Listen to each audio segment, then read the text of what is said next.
My name is Anna, and I'm standing in the gleaming lobby of my company's headquarters in Manhattan, watching the late afternoon sun reflect off the glass walls. 10 years ago, I left my parents' house with $250 in my pocket and no one to see me off. They believed I'd come crawling back within a month. Now my phone buzzes with their number for the first time in a decade. My finger hovers over the screen. Should I answer? Let me tell you how I went from a homeless teenager to the founder of a multi-million-dollar tech startup, and why I don't regret saying goodbye to that painful past. The night they threw me out plays in my mind like a movie I've watched too many times. I was 17, standing in our pristine kitchen with its marble countertops and expensive appliances that my mother Gloria loved to show off to her friends. The house always looked perfect from the outside, just like our family. But perfection was a cage, and I had just rattled the bars. You think you're so special. My mother's voice cut through the air like a knife. Her perfectly manicured nails tapped against the counter in that rhythm I knew meant danger. Sneaking around behind our backs, applying to programs we didn't approve, my father Martin sat at the kitchen table, silent as always, studying his coffee mug like it held the secrets of the universe. He never looked at me during these confrontations, never once stood between my mother's words and my heart. It's a summer program at Stanford, I said, trying to keep my voice steady. I got a full scholarship. It's for gifted students in computer science. Gifted. Gloria laughed, but there was no humor in it. Your brother Ethan is gifted. He's pre-med at Yale. You're just a girl playing with computers, wasting time on foolish dreams. The words stung, but they weren't new. I'd been hearing variations of them since I was 12 and first discovered coding. While other kids played video games, I was learning Python, creating small programs that made me feel powerful in a house where I had no power at all. My parents saw it as a phase, something I'd grow out of when I came to my senses and pursued a proper career like teaching or nursing. I'm going, I said quietly. The acceptance letter already came. I leave in 2 weeks. The silence that followed was deafening. My mother's face went from red to white. Her lips pressed into a thin line. My father finally looked up, but his eyes went to my mother. Not me. Always her. Never me. If you walk out that door for this program, Gloria said slowly, each word deliberate, don't bother coming back. Gloria, my father said weakly, maybe we should discuss. There's nothing to discuss. Martin. She didn't even look at him. Her eyes, the same green as mine but cold where mine burned with dreams, stayed fixed on me. She's made her choice. She thinks she's too good for this family, too smart for our guidance. Let her see how far that gets her in the real world. Mom, please, this is my future. Your future. She walked around the counter, stopping just inches from me. I could smell her expensive perfume, see the small lines around her eyes that her makeup couldn't quite hide. Your future was here, going to community college, helping with the family business, marrying someone respectable, not running off to California to play with computers like some kind of, I don't even know what. Like someone with ambition. The words slipped out before I could stop them. The slap came fast, the sound echoing in the kitchen. My cheek burned, but I didn't touch it. I wouldn't give her the satisfaction. Get out, she whispered. Pack your things and get out of my house. Gloria, she's 17. My father finally found his voice. We can't just... We can and we will. She turned to him. Unless you'd like to join her. He fell silent again, shrinking back into his chair. I looked at him, willing him to fight for me just once. Just this once. But he dropped his gaze back to his coffee mug, and I knew I was truly alone. I went to my room and packed everything I could fit into my old backpack. Clothes, my laptop, the $250 I'd saved from tutoring kids in math, and a few personal items. My hands shook as I folded my clothes, but I didn't cry. I wouldn't cry. Ethan's room was at the end of the hall, door closed, music playing softly inside. He was home from Yale for the weekend. I stood outside his door for a moment, wondering if I should say goodbye. But what was the point? He'd made his position clear years ago when he started calling me the spare and laughing when our parents compared us. He got a BMW for his 16th birthday. I got told to be more like him. I walked back downstairs, my backpack heavy on my shoulders. My parents were still in the kitchen, my mother standing with her arms crossed, my father still seated. Neither looked at me. "I'm leaving," I said. "You'll be back within a month," my mother said. "When you're hungry and cold and realize the world doesn't care about your little computer games, don't expect us to welcome you with open arms." "I won't be back," I said. She laughed. Actually laughed. "We'll see." I walked out the front door of the house I'd lived in my entire life, past the manicured lawn and the expensive cars in the driveway, past the neighbors' houses with their perfect facades hiding who knows what secrets. It was April, but the night was cold, and I pulled my jacket tighter as I walked. I had nowhere to go. The reality of my situation hit me as I stood at the bus stop 3 blocks from my former home. It was past 10 at night. I was 17 years old, and I was homeless. The $250 in my pocket felt like nothing. My laptop bag strap cut into my shoulder. The temperature was dropping, and I had no idea where I would sleep. I pulled out my phone, scrolling through my contacts. So many names. But how many were really friends? Most were classmates who knew me as the quiet girl who helped them with calculus homework, the smart one who didn't go to parties, the weird one who preferred coding to shopping. There was one name that stood out. Lily Martinez had been my friend since freshman year, the only person who didn't think my passion for technology was strange. She'd sit with me at lunch while I rambled about algorithms and actually seemed interested. Her mother worked 2 jobs to keep their small apartment, but their home had more warmth than my parents' mansion ever did. My thumb hovered over her name. It was late. I'd be imposing. But what choice did I have? The alternative was finding somewhere to sleep on the street, and I might have been naive about many things, but I knew that wasn't safe for a 17-year-old girl. I called. Anna Lily's voice was confused but not upset. "What's wrong? It's late." The words stuck in my throat. "How did you tell someone you'd been thrown out? I need help." "Where are you?" "Bus stop on Maple Street." "Stay there. Mom and I are coming to get you." 20 minutes later, an old Honda Civic pulled up, and Lily jumped out before it had fully stopped. She took one look at me, standing there with my backpack and red eyes I hadn't realized were wet with tears, and pulled me into a hug. "Get in," she said. "We'll figure it out." Lily's mother, Rosa, didn't ask questions on the drive. She just looked at me in the rearview mirror with kind eyes and said, "You're safe now, mija." Their apartment was small, just 2 bedrooms and a living room that doubled as a dining room, but it felt like a palace. Rosa made me tea while Lily set up an air mattress in her room. Only then did they ask what happened. I told them everything, about the program, the fight, the ultimatum, about walking out with nowhere to go. Rosa's face grew harder with each word, and when I finished, she reached across the small kitchen table and took my hand. "You stay here as long as you need," she said. "But there are rules. You keep going to school, you help around the house, and you don't give up on your dreams. Yes." "I can pay rent," I said quickly. "I have some money saved, and I can get a job." "We'll figure that out later. Tonight, you sleep." But I couldn't sleep. I lay on the air mattress, staring at the ceiling, thinking about my parents. Were they wondering where I was? Did they care? Or were they already turning my room into something else, erasing me from their lives like I'd never existed? The next morning was Saturday. I woke to the smell of coffee and the sound of Rosa getting ready for her shift at the hospital where she worked as a cleaner. She'd left a note on the table, "Breakfast in the fridge, make yourself at home." Lily was still asleep. So I opened my laptop and did what I always did when the world felt too heavy. I coded. I worked on a project I'd been developing, a simple app to help people track their expenses.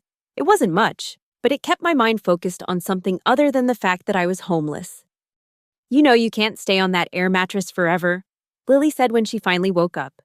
She was sitting on her bed, hair messy, looking at me with concern. What's your plan? Get a job, I said. Save money, still go to the Stanford program, figure out the rest from there. And your parents? What about them? Anna, they're your parents. No, I said firmly. Parents don't throw their kids out for having dreams. They made their choice. Now I make mine. Monday came too fast. Going to school felt surreal. I wore the same clothes I'd been wearing for 3 days, having only packed a few changes. Some people noticed, but most didn't. I was invisible at school, the quiet smart girl who kept to herself. Now I was the quiet smart girl who kept to herself and happened to be homeless. I found a job that same week at a coffee shop downtown. The manager, a guy named Derek who was maybe 25 and covered in tattoos, took one look at me and said, "You're too young." "I'm 18, I lied. He raised an eyebrow. "Sure you are. Can you work evenings and weekends?" "Yes." "Can you handle rude customers without crying?" I thought about my mother. "Yes." "Start tomorrow. 4 to close on weekdays, full shifts on weekends, minimum wage plus tips." It wasn't much, but it was something. I worked every shift I could get, saving every penny after giving Rosa money for food and utilities. She tried to refuse it, but I insisted I wouldn't be a burden. The days blurred together. School during the day, where I maintained my grades because I needed that Stanford program more than ever. Work in the evenings, coming home smelling like coffee and exhaustion. Homework late at night, coding when I could stay awake. Lily would sometimes sit with me, doing her own homework, providing silent support. 3 weeks into my new life, I was wiping down tables at the coffee shop when I saw them through the window. My parents, walking past with shopping bags from the expensive boutiques downtown. My mother was laughing at something my father said, her hand on his arm. They looked happy, normal, like they hadn't thrown their daughter out 3 weeks ago. I ducked behind the counter, heart pounding. Derek noticed. "You okay?" "Fine," I lied. "Just thought I saw someone I knew." He followed my gaze to the window where my parents had stopped to look at something in a store display. "Bad news." "The worst." "Want me to kick them out if they come in?" "They won't come in." This wasn't their kind of place. Too bohemian, too many students and artists. Not the respectable establishments they preferred. I was right. They walked on, never knowing their daughter was feet away, wearing a coffee-stained apron and praying they wouldn't see her. That night, I couldn't concentrate on my coding. I kept seeing my mother's laughing face, my father's relaxed posture. They were fine, better than fine. They were thriving without me. "Maybe you should call them," Lily suggested gently, "just to let them know you're okay." "They know I'm okay," I said. "They don't care." "You don't know that." But I did know. If they cared, they would have called. They had my number. They knew where I went to school. They could have found me if they wanted to. They didn't want to. 2 weeks before the Stanford program, disaster struck. The coffee shop cut my hours due to slow business. Less hours meant less money. And I was already barely making ends meet. I picked up tutoring gigs where I could, helping younger students with math and science. But it wasn't enough. I sat in Lily's room one night, calculator in hand, numbers that wouldn't add up no matter how many times I ran them. Bus fare to California, food for 2 months, housing deposit for when I got back, books and supplies. Even with the scholarship covering tuition and basic room and board, there were so many other costs. "I can't go," I said quietly. "What?" Lily looked up from her book. "Anna, no, you have to go." "I can't afford it. Even if I work every possible hour between now and then, I won't have enough." "We'll figure something out. Mom and I can help." "No." I closed the calculator app. "You've already done too much. I won't take money you don't have." "So you're just giving up after everything?" "I'm being realistic." "You're being an idiot." She threw her book aside. "This is what they wanted, isn't it? For you to fail, for you to prove them right." The words hit harder than my mother's slap.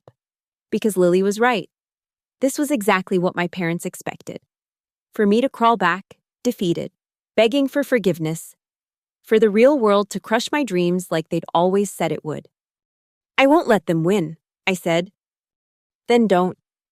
I stayed up all night, searching for solutions, grants for homeless youth, emergency scholarships, anything. At 3 a.m, delirious from exhaustion, I found it. A blog post about a contest for young programmers. First prize was $5,000. Deadline was in 1 week. The challenge was to create an app that addressed a social issue. I looked at my expense tracking app, then at the notebook where I'd been keeping track of every penny I spent, every resource for homeless youth I'd found. An idea formed. For the next week, I barely slept.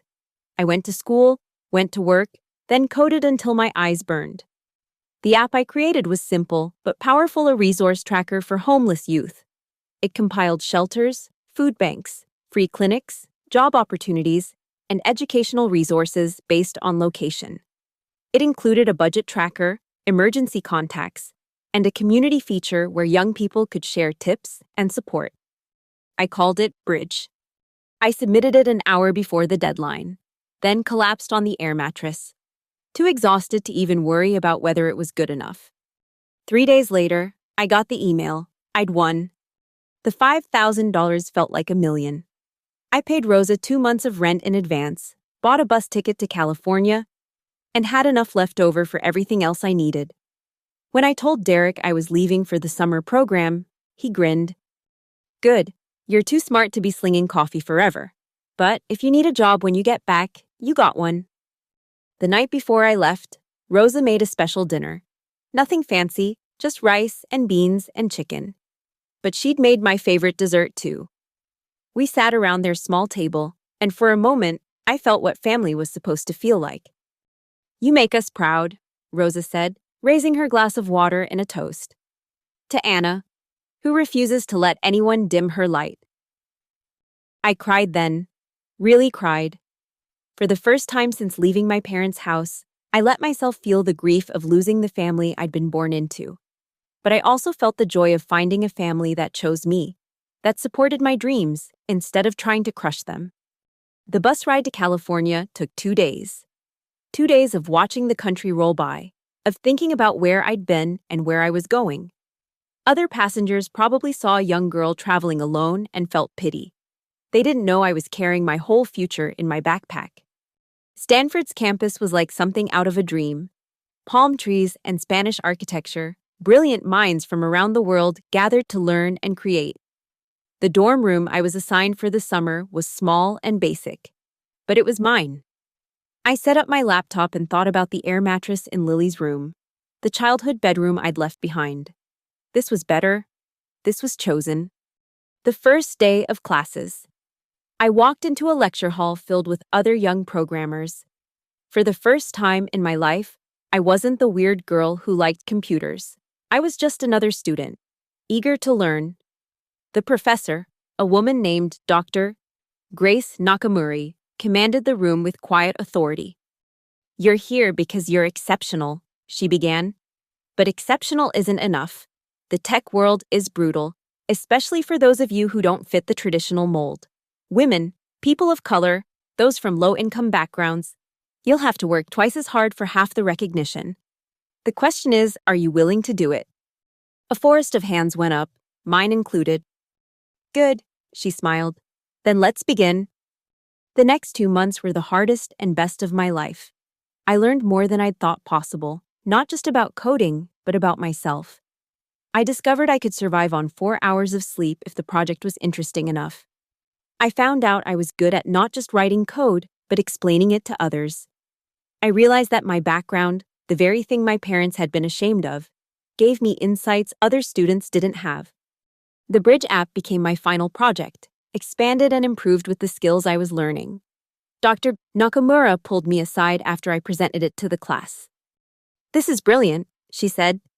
Have you thought about what you'll do after the program? Go back home, finish high school, try to get into college, I said. Home to your parents. I must have flinched because her expression softened. No, I'm staying with friends. She studied me for a moment. I was kicked out at 16, she said quietly. For refusing an arranged marriage. I know that look in your eyes.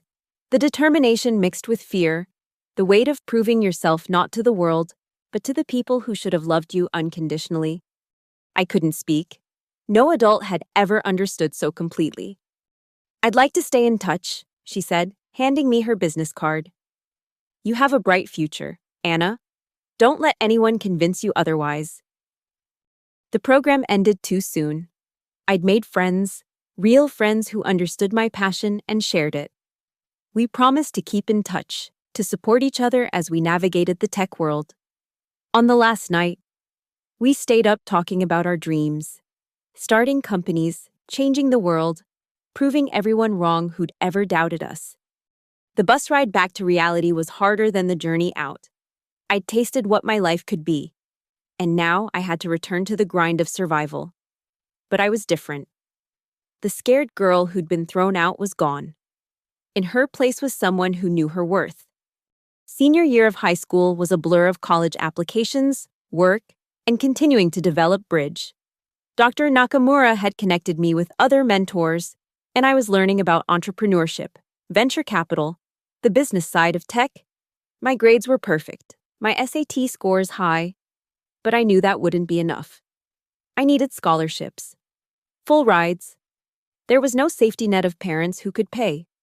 I applied to 20 schools, wrote 50 essays about overcoming adversity without ever mentioning my parents by name. Rosa helped me proofread. Lily cheered me on. And Derek gave me extra shifts when I needed money for application fees. The acceptances started coming in March. MIT, Carnegie Mellon, Berkeley, and yes, Stanford. All with significant financial aid, some with full rides. I sat on Lily's bedroom floor. Acceptance letters spread around me like a paper garden of possibilities. How do you choose? Lily asked. I picked up the Stanford letter, thought about Dr. Nakamura, about the palm trees and the feeling of belonging. I think I already have. Graduation day arrived with all the pomp and circumstance of a typical American high school. I wore a borrowed dress under my cap and gown, and my cheering section was small but mighty Rosa, Lily, Derek, and a few friends from work. I didn't scan the crowd for my parents. They wouldn't be there. But as I walked across the stage to receive my diploma, I saw them. Sitting in the back, my mother in her perfect suit, my father beside her. They were watching Ethan, who was apparently there to see a friend graduate. They didn't see me, or if they did, they gave no sign. I took my diploma, smiled for the photographer, and walked off the stage. I'd graduated third in my class, won awards for mathematics and computer science, secured a future at one of the best universities in the world. And the people who should have been proudest couldn't be bothered to acknowledge my existence. That summer, I worked every shift Derek would give me and launched Bridge officially. It started small, just word of mouth among the homeless youth community. But it grew. Local newspapers picked up the story of the teenage programmer who'd created an app to help others in her situation. I was careful never to mention my parents, just saying I'd experienced housing instability. By the time I left for Stanford in the fall, Bridge had 10,000 users. College was everything I'd dreamed and more. I threw myself into my studies, but also into the startup culture that permeated campus. I entered hackathons, attended entrepreneurship workshops, networked with anyone who would talk to me. Bridge became my calling card, the project that opened doors. Sophomore year, I got my first real investment offer, $50,000 for 20% of Bridge. I turned it down. Dr. Nakamura, who'd become my unofficial advisor, supported the decision. You're building something special, she said. Don't give it away for less than it's worth. I lived cheaply, still working part-time, still saving every penny. My roommates went to parties while I coded. They spring break in Cancun while I attended startup boot camps. I didn't resent them. We were playing different games with different rules. They had safety nets. I had hunger. Junior year, everything changed. A major tech company noticed Bridge, now serving over 100,000 users. They didn't want to buy it, they wanted to partner. Provide resources, infrastructure, marketing. The deal would make Bridge financially sustainable and let me maintain control. I signed the papers on my 21st birthday.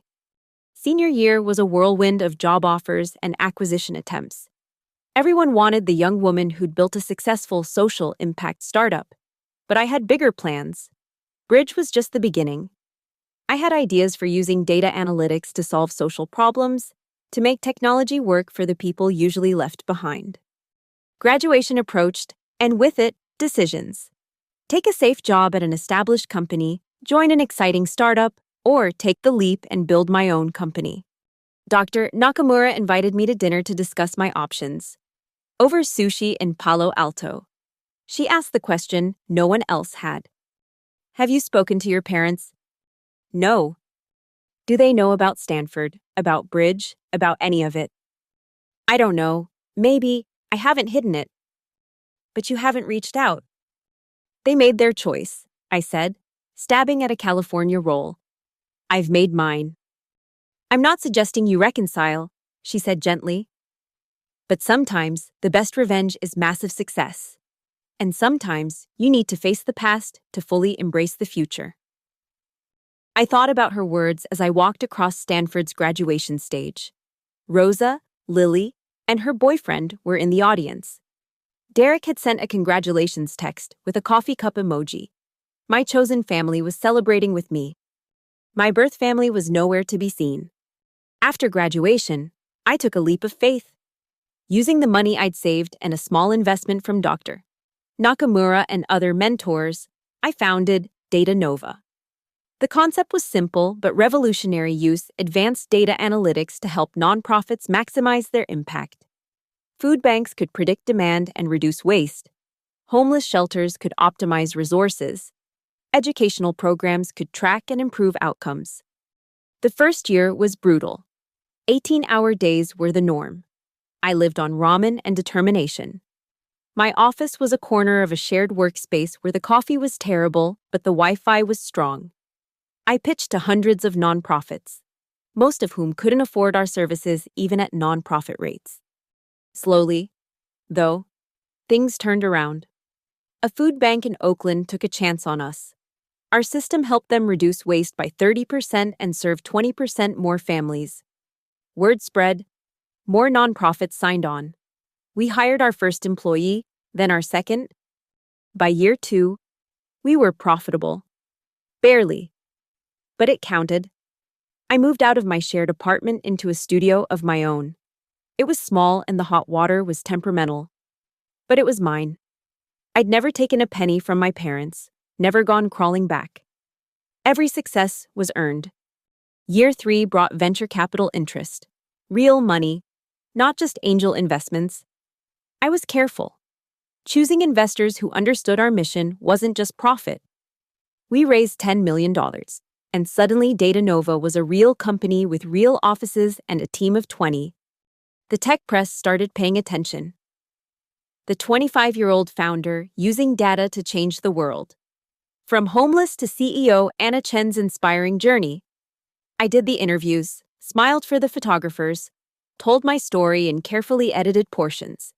Yes, I'd experienced housing instability as a teenager. Yes, I'd built Bridge to help others in similar situations.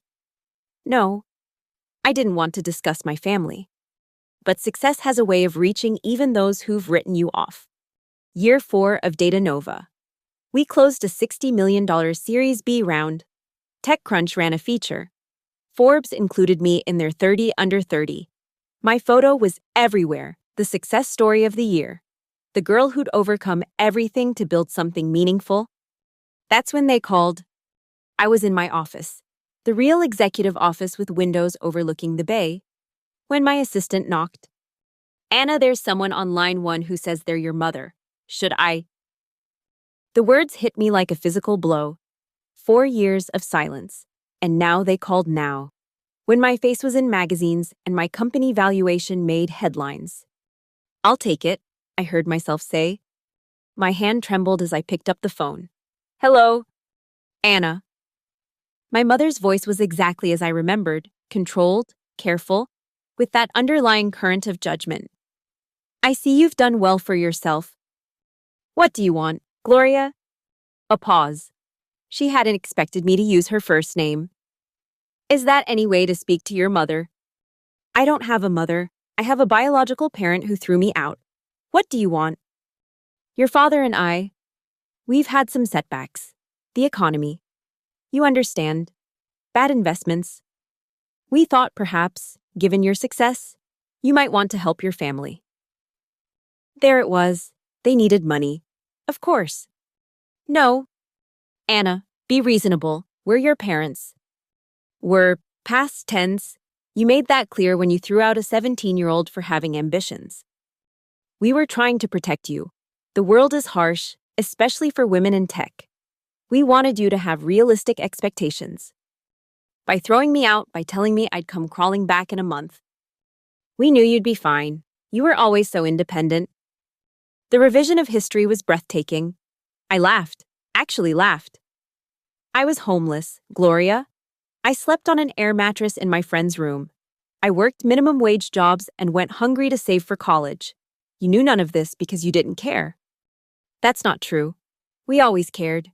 We thought you needed to learn a lesson. I did learn a lesson. I learned that family isn't about blood. It's about who shows up when you need them. And you didn't show up. Anna, please, we're in real trouble. The house is in foreclosure. Your father's health isn't good. Ethan can't help. He has his own problems. What happened to the golden child? He made some poor decisions. Please, Anna, just meet with us. Let us explain. I stared out my window at the city below. Somewhere out there was the coffee shop where I'd hidden from them, the public library where I'd studied when Lily's apartment got too crowded, the park bench where I'd slept one night when I had nowhere else to go. One meeting, I said finally. One. Not because I forgive you, but because I need to see for myself who you've become. We met at a neutral location, a quiet cafe in Palo Alto. I arrived early, needing time to prepare myself.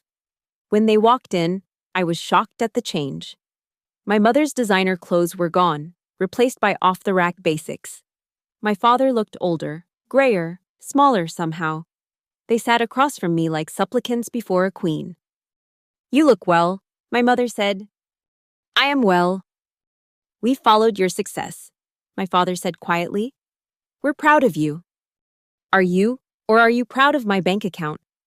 He flinched. Good. Anna, we made mistakes. My mother began. We see that now. We were too harsh, too controlling, but we're still your parents. Doesn't that count for something? It counted for something when I was 17 and scared and alone.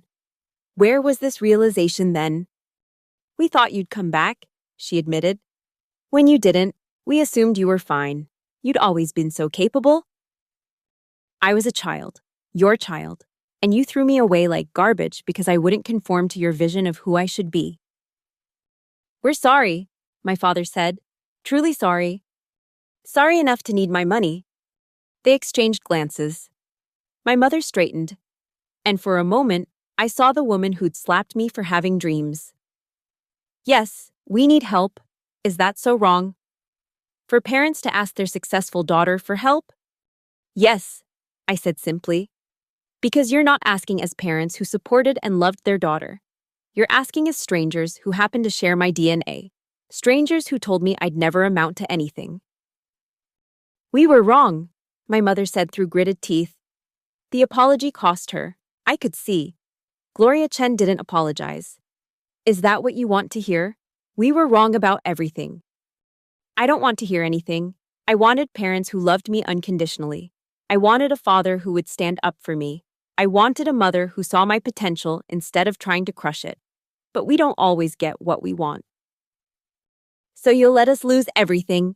My father's voice was desperate. Out of spite? Not spite, self-preservation. You taught me that family was conditional. That love had to be earned by conforming to your expectations. Well, I have my own expectations now. And you don't meet them. What will it take? My mother asked. What do you want from us? Nothing. That's the point. I needed things from you once. Love, support, a place to sleep. You gave me none of those. Now I need nothing from you, and you need everything from me. Ironic, isn't it? You're cruel, she said. We created a cruel daughter. No, you created a survivor. There's a difference. I stood to leave, then paused. I'll pay off your mortgage, not for you, but because that house still has good memories from before you showed me who you really were. But that's it. No more contact, no more requests. You wanted me gone, I'm gone. Anna, wait, my father called as I walked away. I didn't wait. I'd done enough waiting for them. I kept my word. The mortgage was paid through a lawyer, no direct contact. I also set up a trust for Ethan's children, if he ever had any. Not for him, he'd chosen his side long ago. But because children shouldn't suffer for their parents' mistakes. Data Nova continued to grow. We expanded internationally, helping nonprofits across the globe maximize their impact. I spoke at conferences, mentored young entrepreneurs, especially those from backgrounds like mine. I set up a scholarship fund for homeless youth pursuing STEM careers. Bridge evolved into a comprehensive platform supporting millions. I bought a house in the hills, nothing ostentatious but comfortable, and mine. Rosa and Lily visited often. Dr. Nakamura and I became true friends, not just mentor and student. Derek came to every major company milestone, proud of the girl who'd once made lattes and now made headlines. My parents tried to contact me twice more, once through a cousin, once through Ethan, both times. I declined. The cousin said they were proud of me. Ethan said they'd changed. Maybe they had, but I'd changed too. And the person I'd become didn't need their approval or their presence. 5 years after that meeting in the cafe, I was featured on the cover of Time magazine. The future of tech is female, read the headline, with a photo of me standing in Data Nova's new headquarters. We'd just closed a partnership with the United Nations to use our technology in refugee camps. My assistant brought me an advance copy, and I stared at my own face looking back at me. The girl in that photo was confident, successful, whole. She'd built an empire not from privilege, but from perseverance. She'd created a family not from blood, but from love. She'd proven that sometimes the best revenge isn't revenge at all. It's living well despite those who tried to break you. That night, I had dinner with my chosen family. Rosa, who'd aged gracefully and still called me Mija. Lily, now a doctor. And her husband, Dr. Nakamura, and her partner, Derek and his wife. My senior management team, friends who'd become siblings, mentors who'd become parents.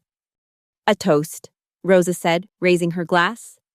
To Anna, who showed us all that family isn't about where you come from, but where you choose to go. We clinked glasses, and I felt the warmth of real love, earned love, chosen love, somewhere across the city. My biological parents were living in the house I'd saved for them, possibly looking at the same magazine cover. I hoped they were well. I hoped they'd found peace. But I no longer needed to know. Because I'd built something they never could have imagined. Not just a company or wealth or fame. I'd built a life filled with people who loved me for who I was, not who they wanted me to be. I'd built a future from the ashes of their rejection. They'd been right about one thing all those years ago. I had left their house and never come back. But they'd been wrong about why.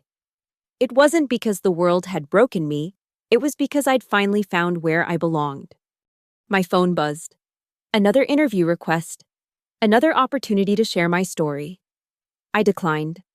Some stories had been told enough. It was time to write new ones. Outside my office windows, the sun set over the Bay Area, painting the sky in shades of gold and pink. Somewhere out there, another 17-year-old was being told they weren't enough, that their dreams were too big, that they should settle for less. I hoped they'd be stubborn. I hoped they'd refuse to listen. I hoped they'd build something beautiful from the pain. Because that's what we do. Those of us who've been thrown away, we don't just survive, we thrive. We build empires from nothing and fill them with love we choose. We prove that family isn't about blood or obligation or meeting someone else's expectations. Family is about showing up, and the only people who'd truly shown up were the ones sitting around my dinner table, laughing and planning and dreaming of how we could make the world better tomorrow than it was today. My parents had given me life, but they'd also given me the greatest gift of all, the knowledge that I didn't need them, that I was enough, had always been enough, would always be enough. They'd meant it as a curse, but I transformed it into a blessing. And that, perhaps, was the sweetest revenge of all.